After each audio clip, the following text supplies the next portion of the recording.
start again, can you say what the date is today? It's Friday, 19th of June. Just say that I'm almost turning 6. Today,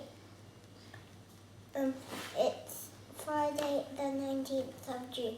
2015. 2015. And I'm going to turn 6 soon because I'm 5.5. Okay. And today I'm reading Scrapman and Scrapcat. Chapter 1. Scrapman was an ordinary man. He was a mechanical man. In fact, he was the most incredible mechanical man that had ever been made. His arms that could reach twice as far as an ordinary man. He had telescope legs that could stretch out as long as stilts when he wanted to reach something high up, but he didn't have a very good brain. You see, Scrapman belonged to the owner of a scrapyard. His name was Whitson. Whitson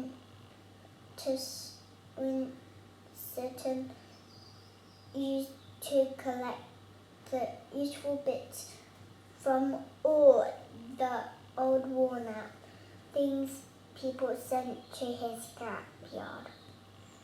He'd made Scrapman out of loads of different parts. His brain was made of personal organizer that had been thrown away because it was always going wrong, and it still went wrong. But now Scrapman went wrong with it, like this morning. "Ollie," said Scrapman, as he put his head out of the window to see what weather it was like. "We've forgotten to open it." But when Nurston was just arriving for work, he put his bag of sandwiches and stood with his hands on his hips. "Scrapman, how many times have I told you to think before you do something?" "Bully sorry," said Scrapman. You see, it wasn't a very good brain at all. When Sutton was very quiet all through that day. He hardly...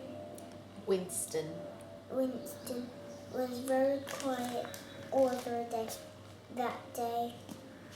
He hardly whistled at all his work, which was a bad thing.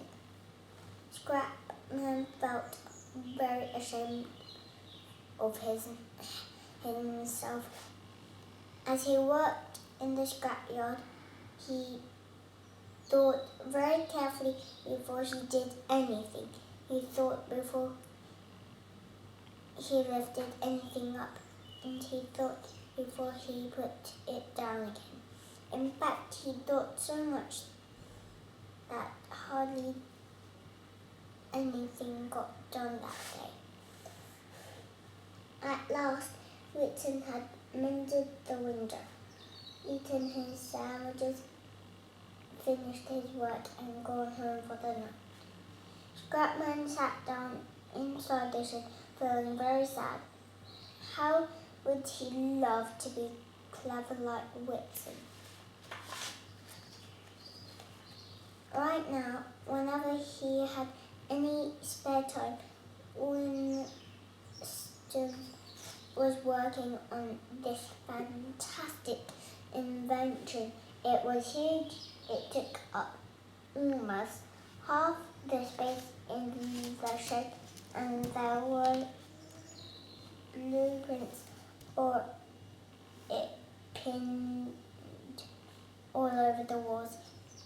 was a wonderful aeroplane that didn't need petrol to make it fly.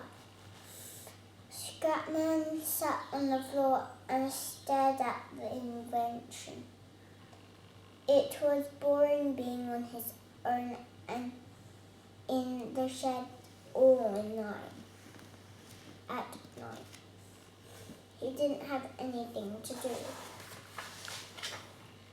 He stood up and pulled faces at himself in the shiny new glass window. Then he sat down again and played nuts and crosses with himself in the dust on the floor, and as usual, he lost. Then he picked up Winston's screwdriver. There was a pile of bits and pieces on the workbench. There were some nuts and bolts and screws. There were some pieces of wire and some little triangles of metal that had been cut off the corners of something else. There was also an odd-shaped cone that looked a bit like a nose. Scrapman stared to fiddle with the pieces, putting them together and taking them apart again. And then all of a sudden, he could hardly believe his eyes. He'd made something. Scrapman looked at it and it looked back at Scrapman. It had 2 pointed ears, a nose and whiskers. In fact, it just looked just like a Scrap Cat, said Scrapman. He's very excited. If he worked a little longer, he would have something to share the shed with, someone to play with the night or lonely night when Sutton wasn't there. He worked like a madman all through the night. He found a big fat tin for a body and fixed the head to it. Then he cut out 4 legs of a chair and stuck those underneath, and he found just the thing for a tail.